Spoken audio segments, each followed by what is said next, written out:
हाँ दोस्तों, मुझे पूरा विश्वास है आप जहाँ भी होंगे मस्त होंगे, स्वस्थ होंगे और दुरुस्त होंगे। आज आप हमारे चैनल पर देखिएगा त्रिभुज का ऑब्जेक्टिव। मैं प्रतिदिन कोशिश करता हूँ कि आपका डोज देने का। चलिए, त्रिभुज में हम कुछ बता देना चाहते हैं जो इस वीडियो में आपको मिलेगा। अगर हमारी बात समझ लिए तो आपकी अब 10 में 10 क्वेश्चन को सॉल्व कर सकते हैं। याद रखिए, दो त्रिभुज समरूप होते हैं तो एक शर्त है, दो त्रिभुज समरूप होते हैं तो उनके संगत भुजाओं के जो होता है क्षेत्रफल, जो दो त्रिभुज अगर समरूप है तो अगर त्रिभुज के क्षेत्रफल जो होता है, त्रिभुज का क्षेत्रफल मान लो चलिए त्रिभुज आपका ए बी और सी है, एक त्रिभुज आपको डी ई एफ है, तो इनका जो होता है क्षेत्रफल का अनुपात जो होता है इनकी संगत भुजाओं के वर्गों के अनुपात के बराबर होता है। यानी कहने का मतलब है कि त्रिभुज में मान लीजिए पहले का में ए बी और दूसरा का में डी कि वर्ग कीजिएगा, इसका वर्ग इसको वर्ग तो बराबर होगा।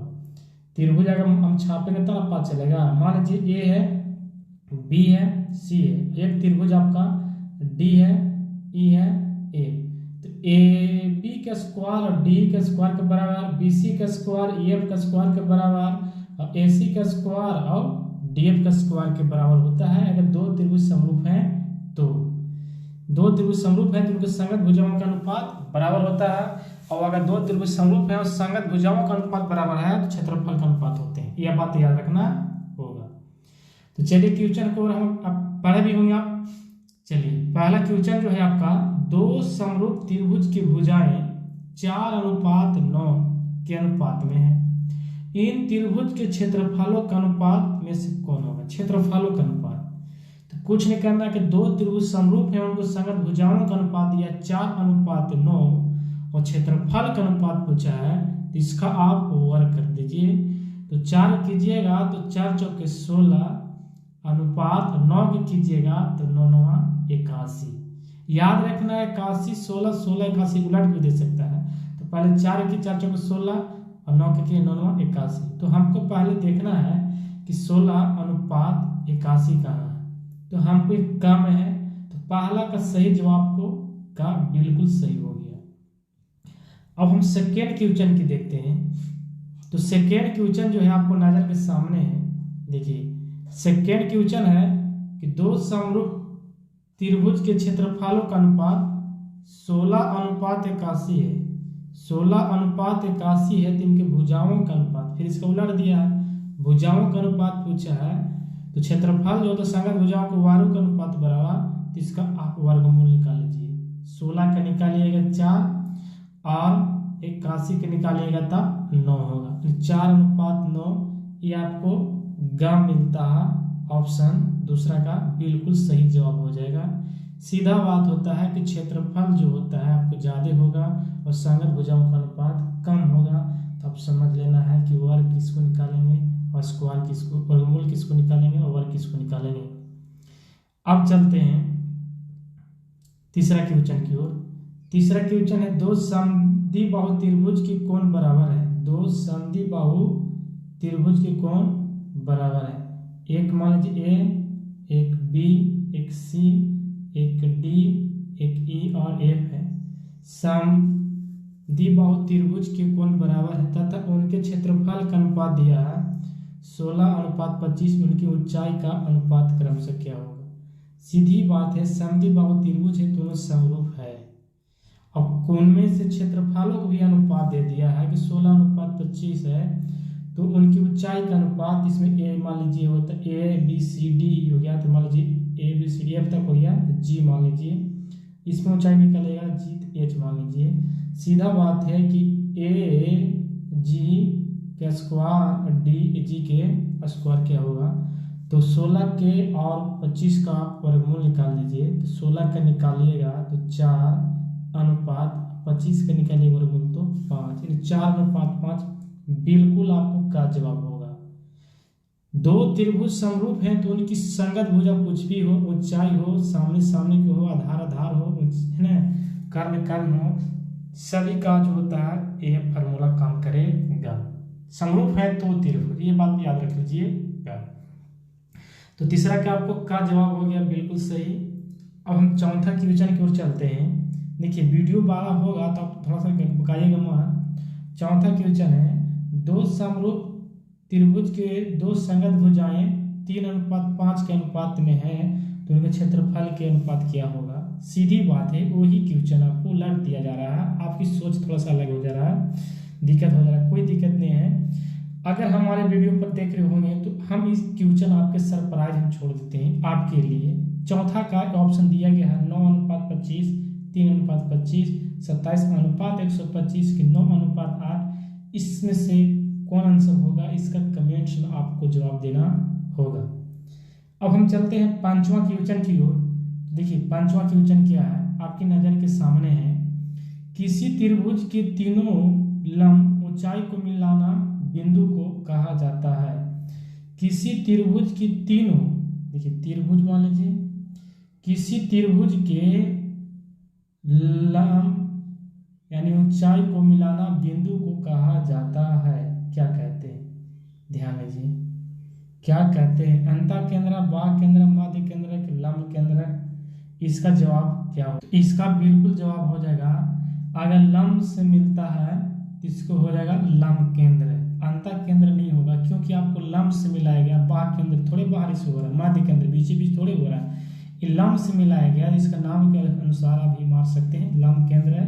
पंचवा का बिल्कुल सही हो जाएगा आपका घर। अंतः केंद्र, मध्य केंद्र, बाह्य केंद्र को समझ में आ गया। अंतः का मतलब अंदर, बाह्य का मतलब बाहरी, और मध्य का मतलब अगर मिडिल पॉइंट होता तो, इसीलिए लंब से मिला तो लंब केंद्र हो गया। ये आपको पंचवा का घ हो गया जवाब।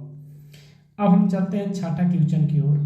देखिए छठा क्वेश्चन शायद ऑप्शन सब दिखी है आपको। दिए गए चित्र में डी समांतर बी, डी समांतर आपका बी नीचे है, थोड़ा सा ऊपर पढ़ लिए तो समझ में आ गया होगा, और नहीं तो आपको हम समझा देते हैं। इथियल्स प्रमेय का क्वेश्चन है, कहीं पढ़े होंगे, कहीं भी कोचिंग स्कूल किए होंगे तो पता होगा कि किसी त्रिभुज में अगर एक भुजा खींची गई समांतर रेखा शेष दो भुजाओं के एक ही अनुपात में क्या करता है, बांटता है। तो त्रिभुज एबीसी में डी जो है बीसी के समांतर है, और एडी बराबर आपका 2 है, और डी बराबर 3 है, और ए बराबर 1.6 है, 1.6 है। तो इसी का मान ज्ञात करना है। सीधी बात है, इसी का मान ज्ञात करना है। तो एडी बटा डीबी कीजिएगा, यानी 2/5 करेंगे, और बराबर माफ कीजिए 2/3 करेंगे एडी बटा डीबी, और इधर लिखिए 1.6/EC। सीधा बात EC यहाँ चल जाएगा, एक गुना करेगा 6×3 = 18, 1.18 हो जाएगा, और 3 गुना 2 ने गुना करेगा तो भागा तो 0.6×3 = 18 हो जाएगा। 3 एकम 3, 3 छक्का 18 हो जाएगा, माफ कीजिएगा 16×3 = 48 होता है। 16×3 = 48, एक अंक के बाद 2 गुना करेगा, 2 दूना 4, 2 दूनी 8, 2.4 आपका इसी का मान निकल जाएगा।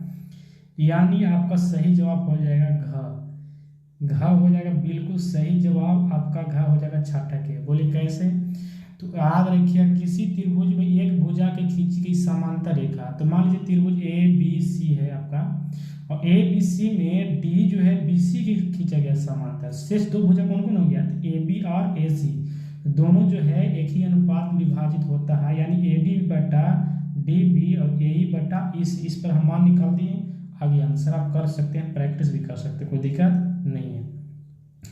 संतवा क्वेश्चन देख लेते हैं। संतवा क्वेश्चन क्या कह रहा है, माफ कीजिएगा आंसर इसमें जो आपको मिल गया, हम गलती लाए, आंसर सही है लेकिन मिल गया आपका ऑप्शन गलती मार दिए। ये 2.16×3 = 48 में हुआ था, तो 48 कैसे होता है, इस तरह होता है ना, जो 2 से काटा तो 2 दूना 4 और 2 चौके 8, 2.4 जो हुआ था ना खा, माफ कीजिएगा हम बनाए सही लेकिन हम ऑप्शन में गलती मारते हैं। आप देख सकते हैं पीछे को, वीडियो के पीछे करके आप संतवा क्वेश्चन देख लीजिए। संतवा क्वेश्चन हाँ सभी दिखाई दे रहा ऑप्शन। त्रिभुज ABC में PQ जो है BC के समांतर है, फिर वही बात है, त्रिभुज ABC है। इथियल्स प्रमेय कहता है कि किसी त्रिभुज में एक भुजा खींची गई समांतर रेखा शेष दो भुजाओं के एक अनुपात में बढ़ता है। AP 2, PB आपका 6, और PQ P और Q माफ कीजिएगा P और Q 3 दिया है, और B और C ज्ञात करना है, तो निकाल लीजिए। ध्यान दीजिएगा 2/6 बराबर 3/BC, 3 छक्का 18 और 2 कटेगा 9 हो जाएगा। इसका BC है, यहाँ चल जाएगा तो 2 BC हो जाएगा और 3 छक्का 18, फिर 2 गुना करेगा ना भाग करेगा, हम डायरेक्ट बता दे रहे हैं। तो इसको कितना होगा 9 हो जाएगा। बिल्कुल सही जवाब को ख हो जाएगा आपका 7 का। मुझे पूरा विश्वास है क्वेश्चन हम समझाने की कोशिश कर रहे हैं, आप कमेंट्स बॉक्स में जरूर अपनी सलाह देंगे। और देखिएगा सभी वीडियो का प्ले लिस्ट आपको वीडियो को डिस्क्रिप्शन मिल जाएगा, आप जाकर देख सकते हैं। पहला डोज, दूसरा डोज, तीसरा इस करके मिलेगा। और चैनल पर नए हो चैनल सब्सक्राइब कर लेंगे। जो है आपके नज़र के सामने त्रिभुज ABC में ABOAC D पर इस प्रकार है। पुनः वही फिगर में कह दे रहा है आपका कि त्रिभुज मान लीजिए आपका यहाँ पर A है, यहाँ पर B है, यहाँ पर C है। तो AB और AC मध्य बिंदु D एवं E पर, यहाँ मान लीजिए D हो गया, यहाँ पर E हो गया, ये D हो गया, E हो गया, ठीक। तो जिससे D समांतर BC, तो फिर वही हो गया। तो BC का मान दिया गया है आपका, निचला जो दिया गया है 8 और D का मान ज्ञात करना है, DE ऊपर वाला ज्ञात करना है। D का मान होगा त्रिभुज ABC में A मध्य बिंदु है, मध्य बिंदु मतलब बीचे बीच है। तो सीधा बात E और E दोनों बराबर है। तो इसमें हल कीजिएगा, D का मान ज्ञात कीजिएगा। तो पता है किसी त्रिभुज में एक भुजा खींची के समांतर रेखा से दो भुजा के अनुपात में बढ़ता है और समांतर भी है। तो आप क्या कीजिएगा, AD बटा DB और बराबर क्या कीजिएगा, ए का मान दिया है BC के ना, तो ऊपर लिखिएगा DE, थोड़ा सा दिखाई नहीं दे रहा होगा, पुनः हम लिख के दिखाते हैं। AD बटा DB और DE बटा BC। तो BC तो आपको 8 यहाँ बैठ जाएगा। यहाँ पर मेरा D निकालना है, तो AD और DB के दोनों बराबर है मध्य बिंदु, तो AD भी कर सकते हैं और DE भी बराबर है, तो ये भी आपको AD हो सकता है। इसको भी AD, इसको भी AD कर लीजिए।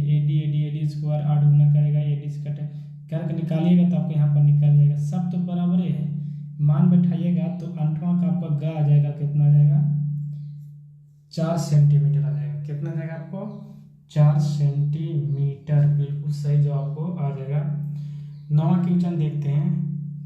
देखिए 9वां क्वेश्चन क्या कहता है। इस वीडियो में इतना ही रहने दें, क्या करें 9वां क्वेश्चन आ जाते हैं। यदि किसी त्रिभुज में BD 5 centimetre, BC 7.5 centimetre, A समद्विभाजक AD को इस तरह करता है ना। ऑप्शन देख लीजिए। पहले ऑप्शन देखने से पहले तो आपको क्वेश्चन को देखना होगा। त्रिभुज ABC में देखिए, दिख रहा होगा, थोड़ा सा नहीं दिख रहा होगा। त्रिभुज ABC में BD 5 सेंटीमीटर, BC 7.5 सेंटीमीटर, तो एक समद्विभाजक है, A का समद्विभाजक तो AD और AD है। A का समद्विभाजक कौन है, AD, इसमें नहीं खींचा है। तो AB और BC क्या होगा, AB और BC क्या होगा, तो ये आपको 2 आएगा समद्विभाजक। इसको आप सोल्व कर लीजिएगा, है ना। इस वीडियो में दे रहे जाते हैं।